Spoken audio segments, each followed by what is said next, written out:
সৃঞ্জনা তোমাদের সাথে বিএসসি অনার্সের কিন্তু জুলজি সিসি1 পেপার আছেই, তার সাথে এসইসি আরেকটি পেপার। এই পেপারটা কিন্তু আমি অলরেডি শুরু করে দিয়েছি। এর লাস্ট চ্যাপ্টার অর্থাৎ এপিকালচার চ্যাপ্টারের প্রথম topic various domesticated species of honeybee and second topic social organization of honeybee.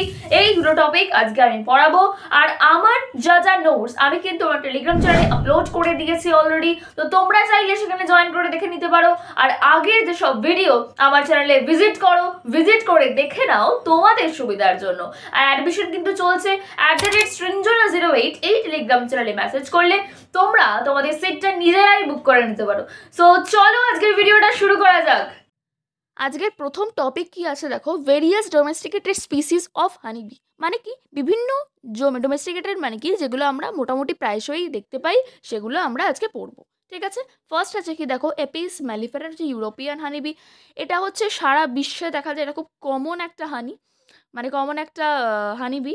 সেটা কি করে, প্রচুর পরিমাণে হাই হানি প্রডিউস করে, মানে কি প্রচুর পরিমাণে মধু তৈরি করতে পারে। ঠিক আছে, আচ্ছা চলো এবার সেকেন্ড আছে কি, এপিস ক্যানাডা ইন্ডিকা। এটা হচ্ছে ইন্ডিয়ান হানিবি। কোয়েশ্চেন কি করে আসবে, কোয়েশ্চেন হয়তো তোমাদেরকে দিয়ে দিল যে ইউরোপিয়ান হানিবি কাকে বলা হয়, দিয়ে দিল এপিস ম্যালিফেরা, এপিস ক্যানাডা, এপিস ডরসাটা অ্যান্ড আদার্স। তো তোমাকে তখন কি লিখতে হবে যে এপিস ম্যালিফেরা হচ্ছে আমার ইউরোপিয়ান হানিবি। ঠিক আছে, কি সব থেকে বেশি হানি প্রডিউস করতে পারে, এপিস ম্যালিফেরা লেখা আছে এখানে। ঠিক আছে, একদম টু দ্য পয়েন্ট আনসার দেওয়া আছে। আর তোমরা আগেই জানো, আমি আগেই বলেছি যে এই যে তোমাদেরকে এই সিলেবাসটা আছে, এখানে পুরো 75 মার্কসের কি আসবে, এমসিকিউ, আর 25 মার্কসের কি হবে, প্র্যাকটিক্যাল। টোটাল মিলিয়ে দাঁড়াচ্ছে 100 মার্কস। ওকে, সো চলো আচ্ছা থার্ড কি আসে দেখো, এপিস ডরসাটা। এটা হচ্ছে খুব বড় হানি, যেটা আমরা মোটামুটি এই হানিটা সব জায়গাতেই পেয়ে যাই, এবং এরাও কি করে যে প্রচুর পরিমাণে মধু তৈরি করতে পারে। এরা খুব রাগী মৌমাছি। ঠিক আছে, আচ্ছা এপিস ফ্লোরা, এটা হচ্ছে ড্রাফট হানিবি। এটা হচ্ছে মোটামুটি ওই সাউথ ইস্ট এশিয়াতে দেখা যায়। এটা ছোট বা কম পরিমাণে মধু ওরা তৈরি করতে পারে। এটা সারা বিশ্বে ততটাও না, বাট তাও দেখা যায়। ঠিক আছে, আচ্ছা চলো এবার আছে এপিস ম্যালিফেরা এসপি। এটা হচ্ছে ম্যালিফেরার একটা স্পিসিস। ঠিক আছে, আচ্ছা এটা কি করে, এটা প্রচুর পরিমাণে হানি প্রডিউস করতে পারে অ্যান্ড জেন্টলেস। ঠিক আছে, চলো এবার কি আছে, এপিস ম্যালিফেরা কার্নিকা। আবারও একটা ম্যালিফেরার আমরা স্পিসিস পড়লাম। এইটা কি করে, এটা যে ক্লেম টেম্পারেচার থাকে এবং র্যাপিড স্প্রিং বিল্ড আপ করতে পারে, produce high quantity honey but is sensitive to poor weather. ঠিক আছে, মানে প্রচুর মধু তৈরি করতে পারে এরা। ঠিক আছে, মানে ম্যালিফেরার সমস্ত প্রজাতি কি করতে পারে, প্রচুর মধু তৈরি করতে পারে।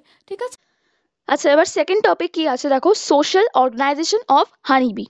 মানে এই যে হানিবির যে কলোনিটা তৈরি হচ্ছে, সেই কলোনিটা কি কি সোশ্যাল অর্গানাইজেশন আছে ওর মধ্যে, বা কি কি আমরা পড়বো সেগুলো আমি তোমাদেরকে এখন বলছি। সো সোশ্যাল অর্গানাইজেশন 3টি গ্রুপ নিয়ে তৈরি হয়। প্রথম হচ্ছে কুইন, মানে যে রানী। সেকেন্ড হচ্ছে কি ওয়ার্কার্স, মানে যে শ্রমিক মৌমাছি তারা।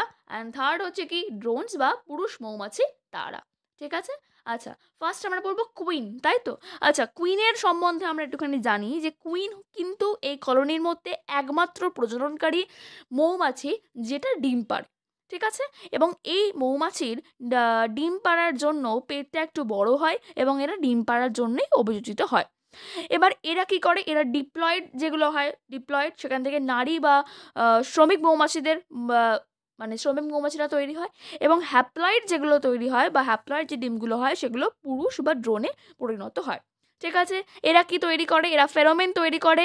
বিশেষ করে এই ফেরোমেনটা হচ্ছে এমন একটা পদার্থ, যে এই পদার্থটা মানে যে কলোনি আছে সেই কলোনির সংহতি বজায় রাখতে সাহায্য করে এবং শ্রমিকদের পুনরুৎপাদনের ক্ষমতাকে দমন করে। ওকে, মানে যে শ্রমিক মানে কি, শ্রমিক মানে তো ওগুলোও তো মেয়ে। ঠিক আছে, কিন্তু শ্রমিকরা যাতে আর প্রজনন করতে না পারে সেই পুনরুৎপাদনের ক্ষমতা তারা দমন করে রাখে। এবার সেকেন্ড আমরা পড়বো হচ্ছে ওয়ার্কার্স স্টেরাইল ফিমেলস, মানে বন্ধা মৌমাছি। ঠিক আছে, এরা হচ্ছে জীবাণুমুক্ত শ্রমিক মৌমাছিরা অপ্রজনন কার্য সম্পন্ন করে এবং কি করে, এদের বয়স ভিত্তিক শ্রমটাকে বিভাজন করা আছে। প্রথম যারা আছে তারা হচ্ছে নার্স মৌমাছিরা কি করে, রানী লার্ভা এবং ডিমের যত্ন নেয়। ঠিক আছে, নার্স মৌমাছিরা কি করে, রানী লার্ভা এবং ডিমের যত্ন নেয়। ঠিক আছে, আবার সেকেন্ড কি করে আমি ভাগ করছি দেখো, এবারে হচ্ছে হাউস বিরা কী করে, এরা হচ্ছে মধ্যবয়সী একটা শ্রমিক মৌমাছি, এটা কী করে মৌচাক তৈরি করে এবং মেরামত করে এবং কী করে মধুকে সঞ্চয় করে, মৌচাককে পরিষ্কার রাখে।